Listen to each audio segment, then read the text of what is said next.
हाय myself विकी कलवार। के तपाईहरुलाई पनि पोर्टफोलियो बनाउनु छ भने यो भिडियो तपाईको लागि एकदम पर्फेक्ट छ। सबभन्दा पहिला हामी अहिले डेमो तपाईहरुलाई लिएर आउँछु कि हाम्रो पोर्टफोलियो भिडियोमा कसरी बनाउनु छ। ल सबभन्दा पहिला हामीले आफ्नो गुगल क्रोम ओपन गर्नु छ अनि त्यसपछि हामीले मैले पोर्टफोलियोको लिंक छ मैले यहाँ कपी पेस्ट गरेर ओपन गर्यो अनि हाम्रो पोर्टफोलियो आइसक्यो।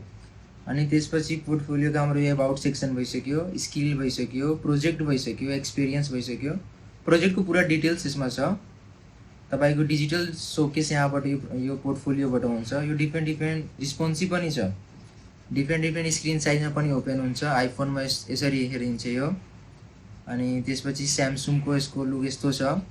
डिफ्रेन्ट डिभाइसमा यसको लुक अलि डिफ्रेन्ट छ। ल भइसक्यो। नमस्ते, माइसेल्फ विकी कलवार। तपाईहरुलाई कोड एन्ड कन्ट्रोल युट्युब च्यानलमा स्वागत छ।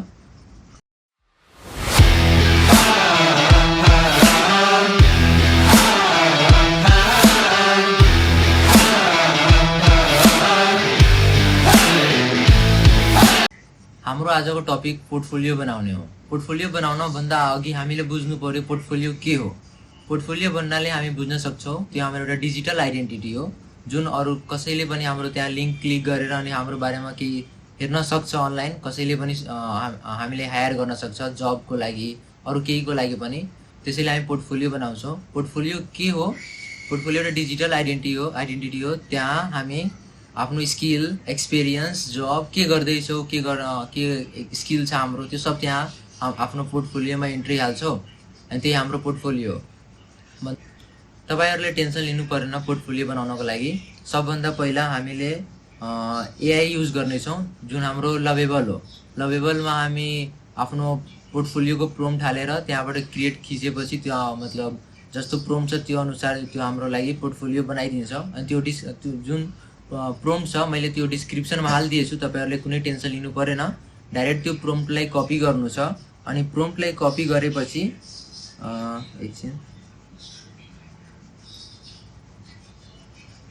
प्रोम्प्टलाई त्यो कपी गरेर अनि हामीलाई प्रोम्प्ट कपी भइसकेपछि हामीले यहाँ लभेबलमा आउनु छ। लभेबलमा एन्ट्री लिएपछि अनि लगइन साइन अपको अप्सन आउँछ। मैले पहिलादेखि नै लगइन गरिहालेको छु। साइन अप भइसकेको छ मेरो। तपाईहरु साइन अप गरेर आउन सक्नुहुन्छ यहाँ। अनि जुन यहाँ कीबोर्ड छ त्यहाँ आफ्नो जुन मैले प्रोम्प्ट डिस्क्रिप्सनमा हालेको छु त्यसलाई पेस्ट गरेर कपी गरेर यहाँ पेस्ट गरिदिनु छ। अनि पेस्ट गरेपछि अलिकति वेट गर्नुपर्छ। यो आफै रेडी पार्छ हाम्रो लागि कि तपाईको कस्तो पोर्टफोलियो छ। अनि त्यही अनुसार अलि टाइम लिन्छ। अनि त्यसपछि यसले हाम्रो पुरा पोर्टफोलियो बनाएर दिन्छ। केही समय रुक्नु पर्यो पोर्टफोलियो बनाउनको लागि। हामीले आफ्नो प्रोफाइल चेन्ज गर्नु छ भने एउटा फोटो त्यहाँ हाल्नु होला लभेबलमा। अनि त्यसपछि डिस्क्रिप्सन हालेपछि अझै राम्ररी तपाईको पोर्टफोलियो रेडी हुन्छ। अझै केही चेन्जेस गर्नु छ भने त्यहाँ आफ्नो त्यो मैले डिस्क्रिप्सनमा त्यहाँ प्रोम्प्ट हालेको छु त्यसलाई कपी गरेर अनि आफ्नो अकर्डिङली तपाईले के बनाउनु छ मतलब तपाईको स्किल के छ, एक्सपिरियन्स के छ त्यहाँ अलि रिएक्सचेन्ज गरिदिनु होला वर्डलाई। अनि त्यसपछि त्यसलाई कपी गरेर अनि पेस्ट गर्नु होला लभेबलमा। तपाईको लागि त्यो एकदम पर्फेक्ट पोर्टफोलियो हुनेवाला छ यो भिडियो पछि।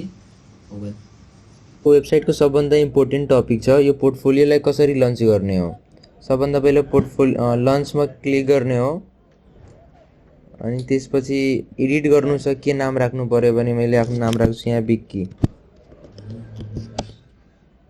अनि त्यसपछि यहाँलाई करेक्ट गर्ने। यो पहिलादेखि नै छ नाम अलि चेन्ज गरिदिरहेछु म। एप्पल राखिदिरहेछु नाम। अनि यसलाई अलि करेक्ट गर्ने। अरे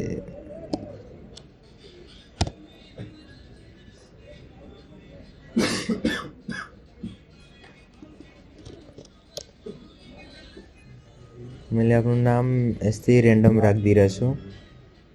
अनि त्यसपछि यसलाई कन्टिन्यू क्लिक गर्छु। कन्टिन्यू गरेपछि पब्लिक सेलेक्ट गर्नु छ हामीलाई।